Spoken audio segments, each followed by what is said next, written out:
অন্নপূর্ণা যোজনা নিয়ে এই মুহূর্তে সবথেকে বড় খবর।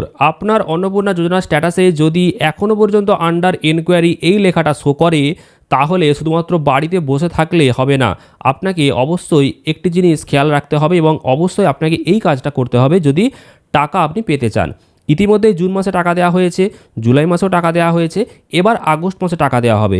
জুলাই মাসে তো আর টাকা দেওয়া হচ্ছে না, তো সেক্ষেত্রে আগস্ট মাসে আপনি টাকা পাবেন কিনা বা টাকা পেতে আপনাকে কি করতে হবে, বর্তমানে কি কাজ চলছে যেটা করলে আপনি টাকা পেয়ে যাবেন, তো সেটা নিয়ে আলোচনা করব। এতদিন জানিয়েছিলাম আন্ডার ইনকোয়ারি থাকলে অপেক্ষা করুন, তাহলেই হবে, কিন্তু এখন আর অপেক্ষা করলে চলবে না। হাতে মাত্র আর 1-2 দিন সময় রয়েছে, তারপরে হয়তো আবার টাকা দেওয়া হবে আগস্টের প্রথমে। তার আগে এই কাজটা করুন। কি করতে হবে সেটা আজকের এই ভিডিওতে আপনাদেরকে ডিটেলসে জানাবো। তো তার আগে এই ভিডিওটিকে লাইক করবেন, চ্যানেলটিকে সাবস্ক্রাইব করবেন, আর ফেসবুক থেকে দেখলে অবশ্যই পেজটিকে ফলো করে নেবেন। অন্নপূর্ণা যোজনার স্ট্যাটাসে বর্তমানে আন্ডার ইনকোয়ারি এই লেখাটা এসেছে, আর এই লেখাটাই থাকবে। কারণ কি, বর্তমানে ওয়েবসাইটে কোনো আপডেটই নেই, তো সেক্ষেত্রে আন্ডার এনকোয়ারি ছাড়া আর অন্য কিচ্ছু দেখাবে না।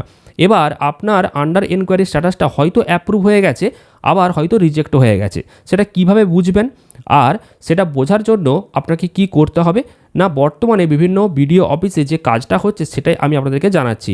আমি ব্যক্তিগতভাবে গতকাল কিন্তু বিডিও অফিসে গিয়েছিলাম এবং সেখান থেকে যে আপডেটটা পেয়েছি সেই আপডেটটা আপনাদেরকে জানাচ্ছি। হয়তো আপনাদের সংশ্লিষ্ট এলাকার বিডিও অফিসেও এই একই পদ্ধতিতে কাজটা হয়তো হচ্ছে। আপনি যখন অনলাইনে আবেদন করেছিলেন, সেই যে অ্যাপ্লিকেশান আইডি বা অ্যাপ্লিকেশন নম্বরটা, সেই নম্বরটা অবশ্যই সাথে করে নিয়ে যাবেন। এবং ওনারা যে কাজটা করছেন সেটা হলো, ওনারা ডাইরেক্ট কম্পিউটারে অ্যাপ্লিকেশান আইডিটা নোট করছেন এবং আপনার যে আবেদনপত্র সেটা কিন্তু ওপেন করে নিচ্ছে। ওপেন করার পর ওনারা দেখে বলে দিচ্ছেন যে আপনার আবেদনপত্রটা কোন পর্যায়ে রয়েছে। যদি কারোর অ্যাপ্রুভ হয়ে থাকে তাহলে বলে দিচ্ছে যে অ্যাপ্রুভ হয়ে গেছে, আপনারা টাকা পেয়ে যাবেন।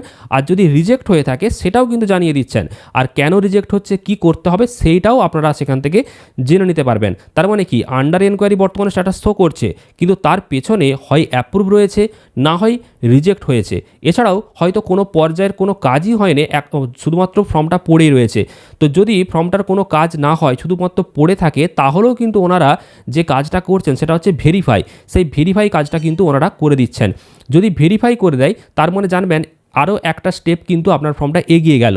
ভেরিফাই করা মানে কি, ব্লক লেভেল থেকে আগে ফর্মটা ভেরিফাই হয়ে যায়, তারপর ডিস্ট্রিক্ট লেভেলে যায়, তারপর সেই ফর্মটা অ্যাপ্রুভ হয়। অ্যাপ্রুভ হলে তারপর টাকাটা আসবে। এবার যদি ভেরিফাই না হয়, তার মানে কি, ভেরিফাই না হওয়া মানেই কিন্তু আন্ডার এনকোয়ারি। তো ভেরিফাই বর্তমানে কিন্তু চলছে, লাইন দিয়ে দাঁড়িয়ে এই কাজগুলো কিন্তু হয়েছে। এবার আপনাদের এলাকাতেও হয়তো এই ধরনের পদ্ধতি চলছে। অবশ্যই বাড়িতে বসে না থেকে নিজেরা একবার গিয়ে যোগাযোগ করুন এবং আপনারা জোরপূর্বক এই কথাটা বলুন যে আমাদের টাকা কবে ঢুকবে এবং কোন পর্যায়ে স্ট্যাটাসটা রয়েছে, অবশ্যই একবার চেক করে দেখে নিন। সেক্ষেত্রে অবশ্যই ওনারা দেখতে পারবেন, যেহেতু বর্তমানে আমাদের এলাকার বিডিও অফিসে এই কাজটা হচ্ছে, তার মানে সমস্ত জায়গাতে এই কাজটা হওয়ার কথা। এবং ওনারা অবশ্যই চাইলে দেখে নিতে পারবেন যে কার আবেদনপত্রটা কোন পর্যায়ে রয়েছে, কার আবেদনপত্র অ্যাপ্রুভ হয়েছে, কার রিজেক্ট হয়েছে, কার অ্যাপ্লিকেশানটা এখনও পর্যন্ত ওপেন করে দেখাই হয়নি। এই ক্ষমতা কিন্তু ওনাদের হাতে রয়েছে। অবশ্যই হাতে মাত্র আর কটা দিন রয়েছে, এই পদ্ধতি অবলম্বন করুন। সাথে করে অবশ্যই সমস্ত ডকুমেন্টস নিয়ে যান, যদি কিছু ডকুমেন্টস জমা দিতে হতে পারে, জমা নেয়, সেক্ষেত্রে জমা দেবেন। তো অবশ্যই এটা মেনে চলুন। এই পদ্ধতিতে বর্তমানে কাজ চলছে বিভিন্ন জায়গাতে, সেই ইনফরমেশান আপনাদেরকে দিয়ে দিলাম। এখন আর শুধুমাত্র বাড়িতে বসে থাকলেই যে টাকা ঢুকে যাবে এমনটা নয়, যেটা আগে আপনাদেরকে জানিয়েছিলাম। কিন্তু বর্তমানে নতুন আপডেট এসেছে, তাই নতুন আপডেটের সাথে আমাদেরকে চলতে হবে।